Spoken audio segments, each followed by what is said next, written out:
নমস্কাৰ মই জ্যোতিষী ডক্টৰ নিৰ্মল চন্দ্ৰ শৰ্মা আজি পুনৰ নতুন ভিডিঅ'টোলৈ মই উপস্থিত হৈছো বন্ধুসকল আজি মই ক'ব বিচাৰিছো অসমীয়া যি নৱবৰ্ষ বহাগ মাহৰ পৰা আৰম্ভ হ'ব বহাগৰ পৰা চ'ত মাহলৈকে যি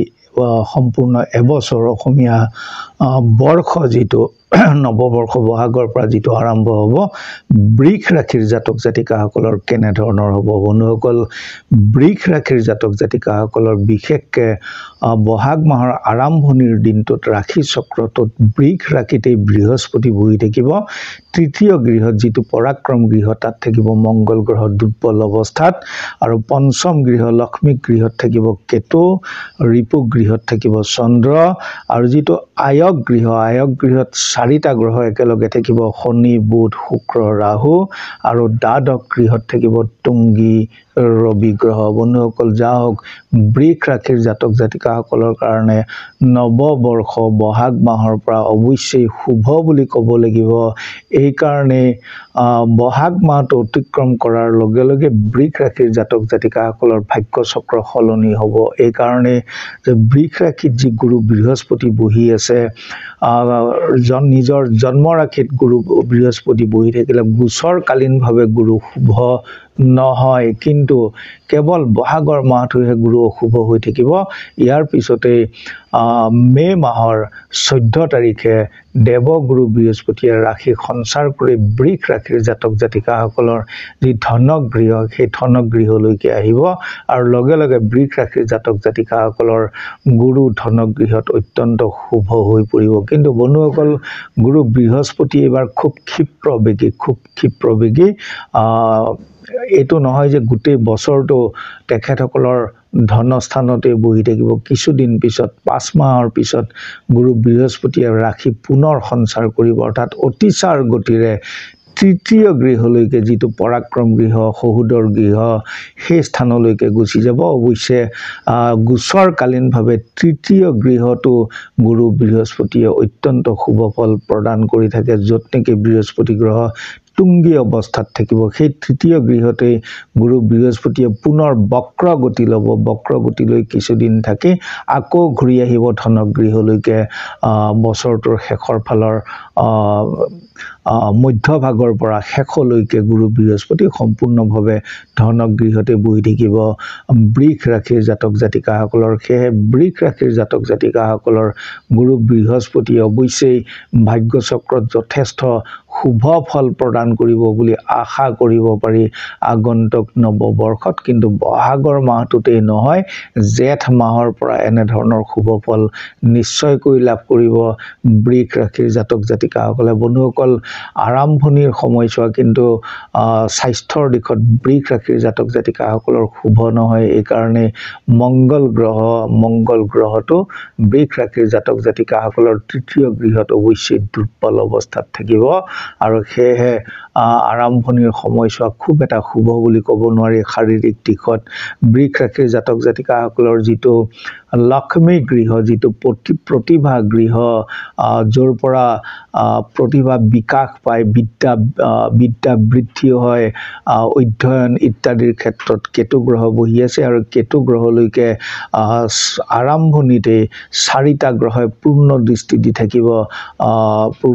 দি থাকিব যাৰ কাৰণে তেখেতসকলৰ এই লক্ষ্মী গৃহটো পঞ্চম গৃহটো প্ৰতিভা গৃহটো অশুভ বুলি ক'ব নোৱাৰি নৱবৰ্ষত বন্ধুসকল বৃষ ৰাশিৰ জাতক জাতিকাসকলৰ বিশেষভাৱে বছৰৰ আৰম্ভণিৰ সময়ছোৱা আয়ক গৃহত চাৰিটা গ্ৰহই অৱশ্যেই শুভ ফল প্ৰদান কৰিব শনি বুধ শুক্ৰ আৰু ৰাহু শুক্ৰ গ্ৰহ তুংগী অৱস্থাত থাকিব কিছুদিনলৈকে ৰাহু গ্ৰহ কিন্তু মে মাহৰ 18 তাৰিখে ৰাহু গ্ৰহে ৰাশি সঞ্চাৰ কৰি বৃষ ৰাশিৰ জাতক জাতিকাসকলৰ কৰ্মৰ গৃহলৈকে গুচি আহিব কৰ্মৰ গৃহত অৱশ্যেই দশম স্থানত ৰাহু গ্ৰহে গোচৰকালীনভাৱে শুভ ফল প্ৰদান কৰে যাৰ কাৰণে নেকি বৃষ ৰাশিৰ জাতক জাতিকাসকলৰ মে মাহৰ 18 তাৰিখৰ পৰৱৰ্তী সময়ছোৱা অৱশ্যেই কৰ্মক্ষেত্ৰত তেখেতসকলে নতুন কৰ্ম লাভ বা অন্যান্য কৰ্ম সম্পাদন ইত্যাদি বিভিন্ন দিশত আগবাঢ়িব পাৰিব বৃষ ৰাশিৰ জাতক জাতিকাসকলে মে মাহৰ 18 তাৰিখৰ পৰা বন্ধুসকল সম্পূৰ্ণ বছৰটো মহাগ্ৰহ শনি বৃষ ৰাশিৰ জাতক জাতিকাসকলৰ আয়ক গৃহত বহি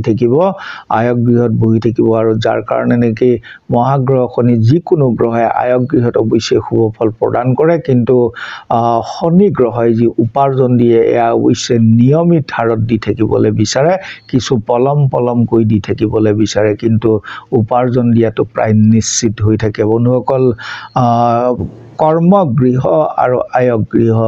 দুইটা ক্ষেত্ৰই বৃষ ৰাশিৰ জাতক জাতিকাসকলৰ অৱশ্যেই শুভ ভাৱত থাকিব আগন্তুক নৱবৰ্ষটোত বন্ধুসকল বহাগৰ মাহটো দ্বাদশ গৃহত ৰবি অত্যন্ত বলৱান হৈ থাকিব বৃষ ৰাশিৰ জাতক জাতিকাসকলৰ ক্ষেত্ৰত সকলোখিনি চাই পেলাই এইটো ক'ব পাৰি যে বৃষ ৰাশিৰ জাতক জাতিকাসকলৰ আগন্তুক যি নৱবৰ্ষ অৱশ্যে বৃষ ৰাশিৰ জাতক জাতিকাসকলৰ আশাপ্ৰদ হ'ব বুলি ক'ব পাৰি অৱশ্যে যথেষ্ট নিৰাশা আঁতৰি যাব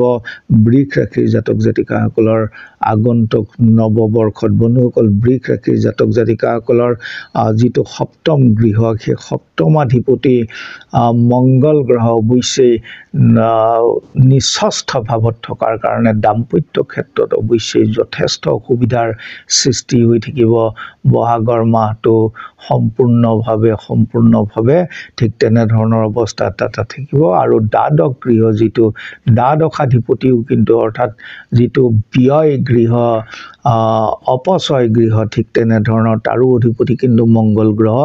দুৰ্বল অৱস্থাত থাকিব ইয়াৰ পৰৱৰ্তী সময়ত মংগল গ্ৰহে ৰাশি সঞ্চাৰ কৰিলে চতুৰ্থ গৃহত গ'লেও কিন্তু শুভ বুলি ক'ব পৰা নাযায় হে সাময়িকভাৱে মানসিক উত্তেজনা অৱশ্যেই বৃদ্ধি পাই থাকিব বৃষ ৰাশিৰ জাতক জাতিকাসকলৰ এই সময়ছোৱাত বন্ধুসকল বিশেষভাৱে অসমীয়া যি নৱবৰ্ষ সম্পূৰ্ণ নৱবৰ্ষটো বৃষ ৰাশিৰ জাতক জাতিকাসকলৰ আয়ক গৃহটো কিন্তু অৱশ্যেই শুভ হৈ থাকিব ইয়াৰ কাৰণ হৈছে আয়াধিপতি স্বয়ং বৃহস্পতি গ্ৰহ ধনক্ষেত্ৰত থাকিব আয়াধিপতি ধনগৃহত থাকিব আৰু সেই আয়ক গৃহত সম্পূৰ্ণ বছৰ জুৰি গ্ৰহ থাকিব বিশেষতঃ মূলতঃ শনি গ্ৰহ সম্পূৰ্ণ বছৰ জুৰি আয়ক গৃহতে থাকিব আৰু সেই আয়ক গৃহৰ অধিপতি বৃহস্পতিয়ে সাময়িকভাৱে ৰাশি সঞ্চাৰ কৰি অতিচাৰ গতিৰে আয়ক গৃহলৈকে পূৰ্ণ দৃষ্টি প্ৰদান কৰিব নৱম পূৰ্ণ দৃষ্টি প্ৰদান কৰিব সেই সময়ছোৱা অৱশ্যে তেখেতসকলৰ কাৰণে অৱশ্যে শুভ হ'ব বছৰটোৰ মাজতেই এনেধৰণেৰে চেগা চোৱাকে যথেষ্ট শুভ সময়ো আহি পৰিব বৃষ ৰাশিৰ জাতক জাতিকাসকলৰ বছৰটোৰ ভিতৰতে কিছুদিন তেনেধৰণৰ বন্ধুসকল যাওক পোনে বৃষ ৰাশিৰ জাতক জাতিকাসকলৰ বিশেষ অশুভত্ব দেখা পোৱা নাযায় নৱবৰ্ষটোত সেয়েহে বৃষ ৰাশিৰ জাতক জাতিকাসকলৰ আগন্তুক নৱবৰ্ষত নিশ্চয়কৈ শুভ হ'ব বুলি আশা কৰিব পাৰি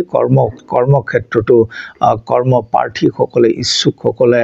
নিশ্চয়কৈ কৰ্ম পোৱাৰ সম্ভাৱনা যথেষ্ট বৃদ্ধি পাব আৰু যিসকল ব্যৱসায়ী তেখেতসকলেও ন্যায়সংগতভাৱে যি ব্যৱসায় কৰিব তেখেতসকলে নিশ্চয়কৈ লাভৱান্বিত হ'ব পাৰিব আগন্তুক নৱবৰ্ষত পশুপালন ইত্যাদি ব্যৱসায়কাৰীসকলেও শুভ ফল লাভ কৰিব লৌহ ব্যৱসায়ী ইত্যাদিসকলেও যথেষ্ট শুভ ফল লাভ কৰিব আগন্তুক নৱবৰ্ষত বন্ধুসকল খুব থুলমূলকৈ মই বৃষ ৰাশিৰ জাতক জাতিকাসকলৰ অসমীয়া নৱবৰ্ষ বহাগৰ পৰা চতলৈ কিছু কথা ক'লোঁ এই অৱশ্যে এনেধৰণৰ ভিডিঅ'সমূহ পাই থাকিবৰ কাৰণে এই চেনেলটো ছাবস্ক্ৰাইব কৰিব যদি ভাল লাগিছে নিশ্চয়কৈ লাইক কৰিব শ্বেয়াৰ কৰিব পৰৱৰ্তী ভিডিঅ'সমূহ অৱশ্যেই চাই থাকিব ধন্যবাদ